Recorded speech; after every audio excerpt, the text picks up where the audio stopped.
everyone, this is Himani and I welcome you all to Study and Sleep. ये हमारा fourth lecture है modern history lecture series में और आज हम पढ़ेंगे बैटल ऑफ प्लासी और बैटल ऑफ बक्सर। अभी तक हमने पूरी टाइमलाइन देख लिया फर्स्ट लेक्चर में, उसके बाद हमने यूरोपियंस कैसे आए और यूरोपियन और ब्रिटिशर्स की डोमिनेंस कैसे बढ़ी, ये हमने देख लिया अपने पिछले 3 लेक्चर्स में। तो आज हम पढ़ेंगे बैटल ऑफ प्लासी और बैटल ऑफ बक्सर के बारे में। तो मैंने प्लेलिस्ट बना दी है चैनल पर, अगर आप चाहो तो आप डिस्क्रिप्शन बॉक्स में से जाकर आप प्लेलिस्ट देख सकते हो। और अगर आपको कोई क्वेरीज हो तो आप कमेंट भी कर सकते हो या फिर हमसे इंस्टाग्राम पे डायरेक्ट कनेक्ट भी कर सकते हो। इंस्टाग्राम का भी लिंक आपको मिल जाएगा डिस्क्रिप्शन बॉक्स में। ओके, तो हम स्टार्ट करते हैं। तो जो हम पढ़ने जा रहे हैं ना प्लासी और बक्सर, तो वो दोनों जो लड़ाइयाँ होंगी उसमें मेन कौन कौन होगा, बंगाल और ब्रिटिशर्स। ठीक है, तो इसमें यही दोनों लोग मेन अपना वो हैं, जो मेन प्लेयर्स हैं वो यही हैं। तो बंगाल 1756 से पहले कैसा था और बाद में कैसा हुआ हम वो देख लेते हैं। 1756 में जब हम मुर्शीद कुली खान और अलीवर्दी खान रूलर्स थे। 1717 में मुर्शीद कुली खान ने एस्टैब्लिश किया था और अलीवर्दी खान ने उसके बाद अलीवर्दी खान ने सक्सीड किया और 1756 में अलीवर्दी खान की डेथ हो जाती है। तो सिराजुद्दौला आ जाता है, जो नवाब बन जाता है वहाँ का। ठीक है, तो हमारी इतना हम लोगों ने पहले ही देख लिया है, लास्ट लेक्चर में भी मैंने कवर किया है पूरा डिटेल में, तो आप वो देख सकते हो। ठीक है, तो अब सिराजुद्दौला एक बहुत ही यंग नवाब है। ठीक है, उसको ज़्यादा एक्सपीरियंस नहीं है। जब मुर्शीद कुली खान और अलीवर्दी खान रूल कर रहे थे तो ब्रिटिशर्स किसी भी मिस्चीवियस एक्टिविटी में इन्वॉल्व नहीं होते थे। ठीक है, वो अपना सही से सही ढंग से काम कर रहे थे। लेकिन जब सिराजुद्दौला आता है तो वो लोग जान जाते हैं कि अभी एक वीक रूलर आ गया, यानी कि बहुत ही इनएक्सपीरियंस्ड है, यंग है, तो इसको कुछ ज़्यादा उसको कुछ पता नहीं है। तो ये लोग क्या करते हैं, जो रॉयल फरमान इनको इशू हुआ था 1717 में, फारूक सियार ने किया था, जो मुगल रूलर है। ठीक है, मतलब प्रीडोमिनेंटली उस टाइम पे मुगल रूल ही चल रहा है। ठीक है, ये सब लोग अपना एलिजियंस वहीं पे देते हैं, मुगल्स को ही देते हैं। ठीक है, तो 1770 में जो रॉयल फरमान इशू हुआ था उसमें एक था कि ड्यूटी फ्री ट्रेड मिलेगा इनको बंगाल में, बट कंपनी के लिए। लेकिन ये लोग क्या कर रहे थे, ये लोग प्राइवेट ट्रेड के लिए उसे यूज कर रहे थे, है ना, जैसे अपना अपने के लिए ये लोग यूज कर रहे थे प्राइवेट ट्रेड के लिए। कंपनी ट्रेड के लिए तो मिला हुआ है लेकिन प्राइवेट ट्रेड के लिए नहीं मिला हुआ है। तो जब इनको बोला कि प्राइवेट ट्रेड क्यों कर रहे हो तो ये लोग खुले में बगावत करने लगे, नहीं हम तो करेंगे ही। और उसके बाद इन्होंने क्या किया, ये इन लोगों ने टैक्सेस इम्पोज कर दिए। किस पर, इंडियन ट्रेडर्स और मर्चेंट्स पर। मतलब हम खुद टैक्स नहीं देंगे और तुम्हारे जो लोग हैं उन्हीं से हम टैक्स लेंगे। ठीक है, तो ये तो ओपनली चैलेंज करने लगे ना नवाब के रूल को। टैक्सेस इम्पोज करना किसका काम है, नवाब का, मतलब जो रूल करेगा उसका काम है ना। तो ये ओपन चैलेंज था ये। तो क्या हुआ, सिराजुद्दौला जाता है and he raids the factories, उसकी फैक्ट्री वगैरह सब रेड की जाती हैं। और जो स्कर्मिश होती है, इनिशियल स्कर्मिश, उसमें ब्रिटिशर्स हार जाते हैं और बंगाल जीत जाता है। तो ब्रिटिशर्स को ये बाहर भगा देते हैं कि जाओ जाओ, यहाँ पे तुम्हारी जरूरत नहीं है। बट ये क्या करते हैं, ये लोग जाके वहां पे रुके रहते हैं बे ऑफ बंगाल में और वेट करते हैं कि मद्रास से हेल्प आएगी। ठीक है, फिर ये लोग रीग्रुप करते हैं और उसके बाद क्या करते हैं, ये लोग एक कॉन्स्पिरेसी रचते हैं, मतलब एक जाल बिछाते हैं जिसमें जिसमें क्या करते हैं, कमांडर इन चीफ जो है, मतलब जो मिलिट्री का कमांडर इन चीफ है बंगाल का, मीर जाफर, उसको, और जिसके पास रॉयल ट्रेजरी है, राय दुर्लभ, ये चीफ जो देखता है ना जहाँ पे पैसे वगैरह सब रहते हैं किंगडम के, वो जो उसका जो हेड है वो है राय दुर्लभ। ये इन दोनों लोगों को, यानी कि एक commander in chief of the military और राय दुर्लभ, इन दोनों को ये लोग क्या करते हैं, ब्राइब कर देते हैं। बोल देते हैं तुम उधर रहोगे, ऐसे भी तुमने हार ही जाना है, हमारे पास आओ, तुम्हें अच्छा मिलेगा, ये सब करके इनको अपनी साइड ले लेते हैं और एक कॉन्स्पिरेसी प्लान करते हैं। अब क्या होता है, अब पूरी जो अब कमांडर इन चीफ के हाथ में पूरी मिलिट्री है। अब ये लोग मिलते हैं प्लासी में 1757 में, बंगाल और ब्रिटिशर्स। अब सारा कुछ तो उनके हाथ में, मीर जाफर जो है वो क्या करेगा, मीर जाफर अब मिलिट्री को लेके जाएगा लेकिन कुछ लड़ाई नहीं होगी, सिर्फ मारा जाएगा कौन, सिराजुद्दौला। सिराजुद्दौला की डेथ हो जाएगी और ये लोग ब्रिटिशर्स जो हैं वो जीत जाएंगे। ठीक है, Britishers will win the battle of Plassey. यहाँ पे क्या होता है कि ब्रिटिशर्स को क्या मिल जाता है, बंगाल का कंट्रोल। अब बंगाल में मीर जाफर की इन लोगों ने सरकार बना दी जो एक पपेट गवर्नमेंट है ना। नवाब ऑफ बंगाल अब मीर जाफर बन चुका है, लेकिन वो है तो एक पपेट ही ना, पहले ही वो तो बिक चुका है। अब पूरा रूल है ब्रिटिश का, मतलब कि ईस्ट इंडिया कंपनी का।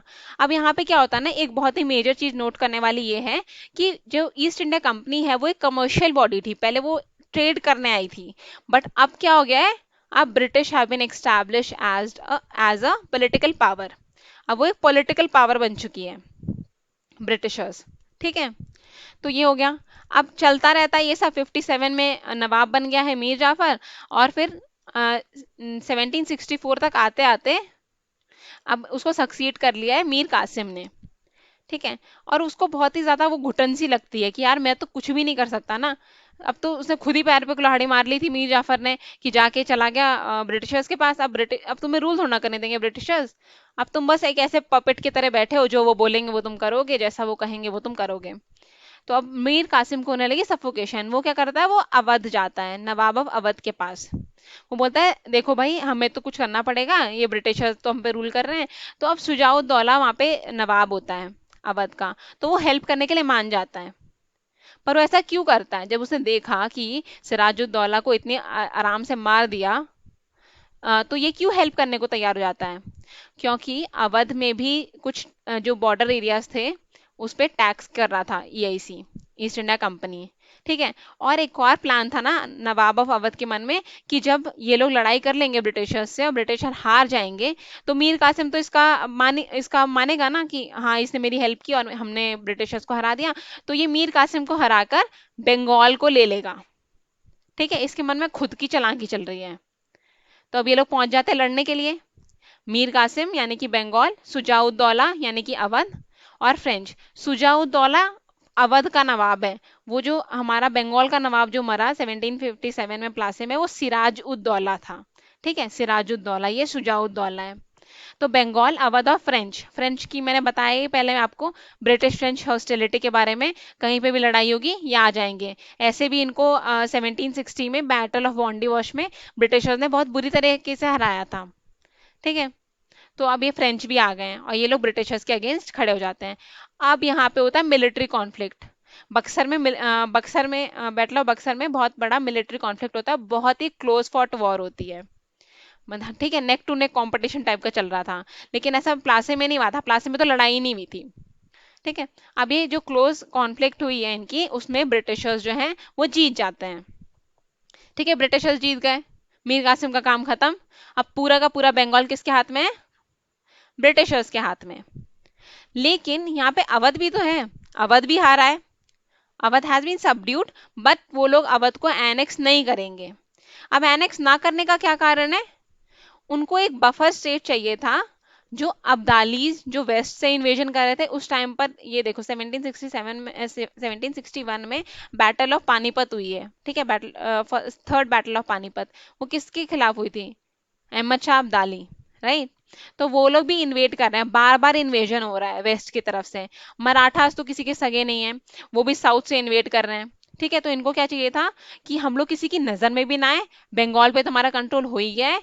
और तो उन्होंने क्या किया, अवध को एक बफर स्टेट की तरह माना, और इनकी ये पॉलिसी चलेगी।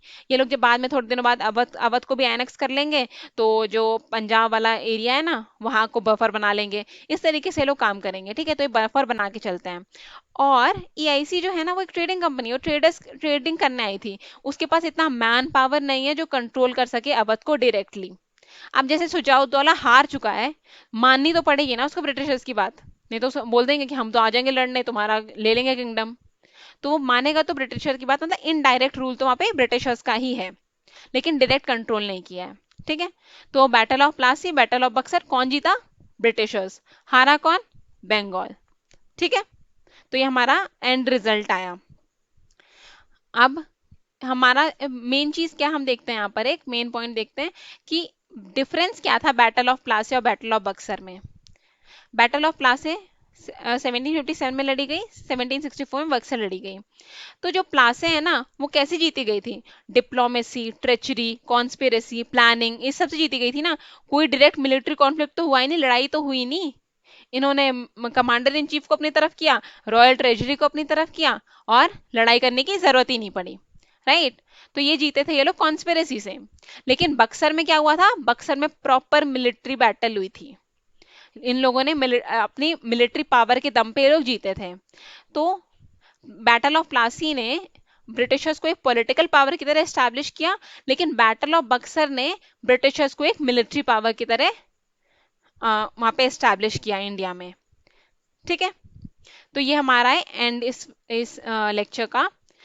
होप आपको समझ आ गया होगा बैटल ऑफ प्लासी क्यों हुआ, बैटल ऑफ बक्सर क्यों हुआ, उसके रिजल्ट्स क्या थे। ठीक है, मैंने आपको पूरा बैकग्राउंड भी बता दिया है क्यों क्या चीजें हुई। ठीक है, तो अगर आपको ये वीडियो पसंद आया हो तो आप लाइक कर दो, और आप चैनल को सब्सक्राइब कर लो। अगर आपको कोई भी क्वेरी हो तो आप कमेंट करके पूछ सकते हो, and share the channel also, and stay tuned for next videos. Thank you.